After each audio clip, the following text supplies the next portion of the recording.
Nakatira ka ba sa mga high-end condo sa BGC? May mga residente doon na nakakaranas ng kakaibang pangyayari. Noong 2021, nag-demolish ang mga developer ng mga lumang kagubatan sa Makati para sa mga bagong buildings. Pero hindi nila alam, may mga nakatira doon na hindi nakikita. Si Mang Kapre, mahigit 300 taong nakatira sa isang malaking ballet tree. Bigla siyang nawala ng tahanan, kaya lumipat siya sa pinakamalapit na lugar, ang mga bagong condominiums sa BGC. Una, mga maliit na gulo lang, nawawalang susi, sunog na rice cooker, patay na wifi, pero lumala.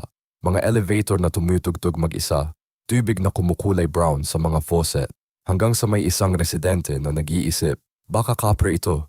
Nag-iwan siya ng Marlboro Red sa lobby. Kinabukasan, tahimik na ang buong building. Ngayon, lahat ng mga premium condos sa BGC may mga cigarettes na nakalagay sa mga lobby.